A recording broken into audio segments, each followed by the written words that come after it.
estaremos viendo en la predicación. También está aquí la palabra perecer. Dice Dios que sin visión el pueblo perece. Eso es una traducción que pudiéramos hacer de este versículo. Sin visión, sin la visión o sin las palabras traídas por un profeta, el pueblo perece. Esta palabra perecer viene del hebreo yipara, que quiere decir dejar suelto. Y podemos dar la idea de cuando una mujer se deja el cabello suelto, se suelta el cabello. Eso puede ser yipara en hebreo, ¿verdad? También tenemos la palabra guardar, que es cumplir. Y aquí está hablando de cumplir la ley, de la Torá, para todos los mandamientos escritos, 600 y pico de mandamientos escritos en la ley de Moisés, en los 5 libros, ¿verdad?, de Moisés, o por lo menos desde el Éxodo hasta el Deuteronomio. Ahora, hermanos, la dirección de Dios en la vida de cada creyente es de suma importancia. Ningún creyente que ame a Dios y desee hacer algo para Dios puede vivir sin la dirección de Dios, ¿verdad? Ahora, nadie puede vivir sin dirección, mucho menos sin la dirección de Dios. El terrible resultado de vivir sin dirección es un rotundo fracaso. Ahora, nadie de nosotros quiere fracasar en este asunto tan importante de hacer algo para Dios. Pensemos esto, hermanos, nosotros vivíamos alejados de Dios, dice también la palabra de Dios, de la ciudadanía de Israel. Estábamos también, en verdad, vivíamos en delitos y pecados, según la Escritura dice. Y hermanos, ahora fuimos encontrados con Cristo, hemos tenido ahora un encuentro con Dios. Los que tenemos la bendición de conocer a Cristo, si usted no la tiene, puede tenerla el día de hoy. Es muy sencillo. Jesucristo murió por todos, ¿verdad?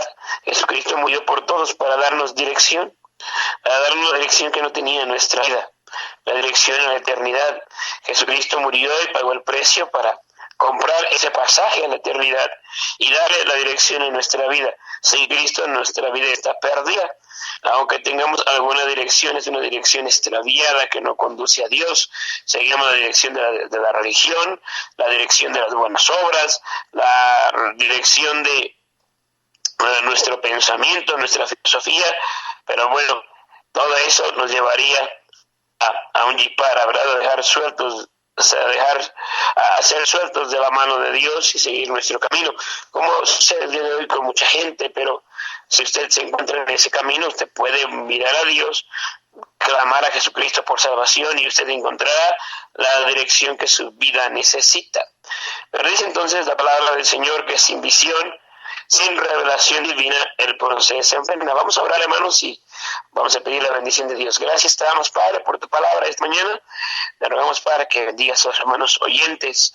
Señor, siempre tu palabra es de bendición. En ella encontramos aliento y vida a nuestras almas, Señor.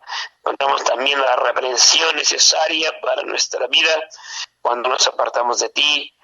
Dios, por favor, háblanos esta mañana, Señor. Usa tu palabra que pueda correr con poder en nuestros corazones. Yo no puedo ver a mis hermanos, ellos no me ven, pero Padre, tú sí nos ves y tienes la disposición de escuchar tu palabra. Por favor, bendice esta mañana y ayúdanos. Dice allá el libro primero de Samuel, mis hermanos, y usted me puede acompañar en su Biblia. Si no, escúcheme, por favor, libro primero de Samuel, acerca de este asunto de la visión, ¿verdad? Hablando de profecía. Tiene que ver con la palabra traída o la visión traída a través de un profeta. Y veamos que dice aquí, primero de Samuel, capítulo 3, el versículo 1.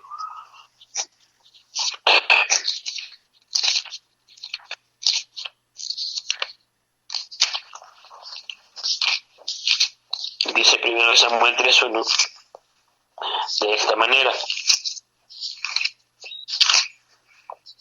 Dice la palabra del Señor: el joven Samuel ministraba a Jehová en presencia de Elí, y la palabra de Jehová escaseaba en aquellos días. No había visión con frecuencia. Dice que en los tiempos de Elí, cuando Samuel comenzaba a ministrar en el templo, no había visión con frecuencia. Eso quiere decir que las manifestaciones de Dios para con el pueblo de Israel eran muy pocas. No había profeta que se mostrara frecuentemente a este pueblo. Recordemos el tiempo de Elí, era el tiempo de los jueces todavía. Samuel fue el último de los jueces, y dice la Escritura que la vida promedio del tiempo de los jueces es que cada uno vivía según le parecía. No les importaba la palabra de Dios, no les importaba lo que Dios dijera, no les importaba lo que el profeta decía, lo que Dios decía a través del profeta. Qué interesante asunto. Ahora escaseaba la palabra del Señor, ahora escaseaba la visión, no tenían dirección, no sabían a dónde ir, no sabían qué hacer. Sus enemigos los tomaban y hacían escarnio por tiempo de la nación entera, o de algunas secciones de la nación de Israel, a razón de que la visión había escaseado. Había escaseado porque antes había venido y dejaron de hacerle caso. No hicieron caso de la dirección de Dios. Cada quien siguió su propio parecer. Ahí está la nación entera, siguiendo su propio pensamiento. Ahí está la nación entera, olvidándose de Dios, en ocasiones más adelante, aún matando a los profetas. Visión, dice Dios, que es entonces la palabra de Él traída a través de un profeta. Dios está usando a los profetas en ese momento para manifestarse. Usted dirá, Pastor, el día de hoy no tenemos profetas. Bueno, sí tenemos profetas. Ahí están en la Biblia. Ahí tiene Isaías, ahí tiene Jeremías, siguen estando escritos. Señor Jesucristo dijo de aquel hombre, le dijo a aquel hombre que pedía que estaba en el infierno y pedía que fuera a hablar sobre sus familiares, dijo Moisés, y a los profetas tienen, fue lo que dijo Abraham. Hay declaración bíblica el día de hoy. No hay nadie que pueda decir que no puede, que no tiene dirección de Dios. No hay un cristiano que debería vivir sin la dirección de Dios. Vea que importante, el pueblo de Israel se relajó, se olvidó de Dios y Dios se olvidó de ellos. Mire, la visión trae la revelación divina, la voluntad y la dirección de Dios.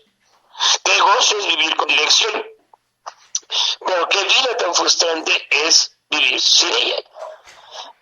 Vemos un cristiano que vive para Dios, hace caso a la palabra de Dios, al consejo del pastor, toma la voluntad de Dios. ¡Wow! Vemos su vida exitosa, vemos su vida fructífera, vemos su vida de gozo, vemos su vida de entrega, de servicio. Pero es un cristiano sin dirección, nuevamente es un cristiano sin gozo, es un cristiano frustrado, es un cristiano amargado. ¿Por qué? Porque Dios no se puede revelar a ti. Yo pregunto, ¿cuántos cristianos hay hace tiempo que Dios ni les habla? La situación más terrible para un cristiano es cuando Dios ya no le habla y cuando Dios ya no lo oye. ¡Wow! Entonces ahora Dios dice, esa es la revelación. Para que tú tengas dirección en tu vida, necesitas atender a la visión del profeta. Ahora, dice la palabra del Señor cuál es el resultado de vivir sin dirección, sin vivir sin la dirección de un profeta. Dice que la palabra del Señor escaseaba en esos días. Veamos cuál era la vida de los hijos de Elí. La palabra del Señor declara que los hombres que servían en el templo eran hombres impíos. ¡Wow! Es una declaración muy seria y severa de parte de Dios, pero muy acertada acerca de los hijos de Elí. Yo no sé cuál era el trabajo de las damas con las que estos señores dormían en el templo, porque eran señoras que servían en el templo. No sé si hacían la limpieza o no estoy seguro de lo que hacían, pero eran mujeres que ministraban ahí y estos caballeros abusaban. Tomaban las ganchos que eran especiales para transportar la carne y el tabernáculo, y esos ganchos los metían al sacrificio para sacar lo mejor para ellos. La escritura nos dice cómo Elí murió. Allá Elí le llega la noticia de que sus hijos han muerto allá en la batalla, y sobre esta situación Elí escucha la noticia de que es siervo y dice que su silla se reventó y se cayó, y bueno, al reventarse la silla cae de espaldas y muere por un golpe en la nuca. Literalmente lo que hizo que aquella silla se rompiera fue la gordura de Elí. ¿De dónde venía aquella grasa de Elí?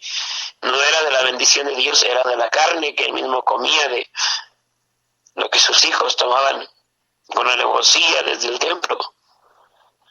El resultado de la vida de aquellos jóvenes fue Icabod, traspasada es la gloria de Dios. Pero cada quien hacía lo que bien le parecía, cada quien seguía su propio juicio y sus propios argumentos, y ahí está el resultado. Icabod fueron dejados de la mano de Dios. Dice la Biblia ya en Romanos 1, capítulo 1, de versículos de 18 al 24, algo muy parecido también a vivir sin la visión de Dios al tiempo presente. Romanos 1, del 18 al 24. Dice la palabra del Señor: porque la ira de Dios se revela desde el cielo contra toda impiedad e injusticia de los hombres que detienen con injusticia la verdad. Porque lo que Dios se conoce es Él manifiesto, pues Dios se los manifestó. ¡Wow! Porque las cosas invisibles de Él, su eterno poder y deidad, se hacen claramente visibles, la palabra visión, desde la creación del mundo, siendo entendidas por medio de las cosas hechas, de modo que no tienen excusa, pues habiendo conocido a Dios, no lo glorificaron como a Dios, ni le dieron gracias, sino que se envanecieron en sus razonamientos, y su necio corazón fue entenebrecido, profesando ser sabios se hicieron necios, y cambiando la gloria del Dios incorruptible en semejanza de imagen de hombre corruptible, de aves, de cuadrúpedos y de reptiles, por lo cual también Dios los entregó a la inmundicia, a las concupiscencias de sus corazones, de modo que deshonraron entre sí sus propios cuerpos, ya que cambiaron la verdad de Dios por la mentira, honrando y dando culto a las criaturas antes que el Creador, el cual es bendito por los siglos. Amén. Por esto Dios los entregó a pasiones vergonzosas, pues aún sus mujeres cambiaron el uso natural por el que es contra la naturaleza, y de igual modo también los hombres, dejando el uso natural de la mujer, se encendieron en sus lascivias unos con otros, cometiendo hechos vergonzosos hombres con hombres, y recibiendo en sí mismos la retribución debida a su extravío. Vemos ahora también la vida del hombre, ¿verdad?, sin Dios. Dios se revela. No hay una persona que no puede decir, que pudiera decir en este mundo que Dios no se ha revelado. Primeramente, Dios dice la palabra de Dios que Él ha puesto su ley en nuestros corazones. Una pregunta: ¿cómo sabe el hombre sin Cristo que matar es pecado? Una pregunta: ¿cómo sabe el hombre allá en la jungla, aquellos hombres que viven en la jungla, cómo saben que tomar la mujer de otro es pecado? ¿Cómo saben que mirar religiosamente es pecado?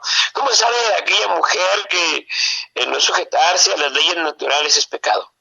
Claro, es la ley de Dios escrita en el corazón. Hay visión de parte de Dios.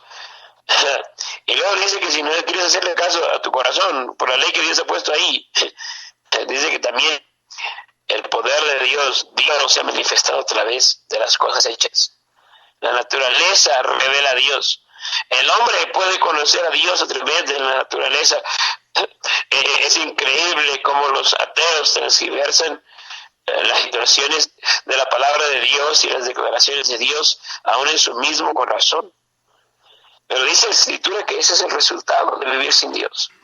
Ellos tuvieron visión de Dios, ellos tuvieron revelación divina, ellos tuvieron la expresión de Dios en su corazón, y lo que quisieron ocultar de su corazón se les manifestó a través de la creación. Ahí está la visión, ahí está el razón de Dios para la gente. Algunos preguntaban, es que si los mayas no supieron, se fueron al infierno, y a ver, dígame de los mayas, y a ver, dígame de los mexicas y de los incas. La situación clara es que Dios tiene una revelación para cada generación. Dios no puede dejar una generación sin revelación. Dios sería injusto. La ley en el corazón, la creación misma, habla del poder de Dios, da testimonio de Él.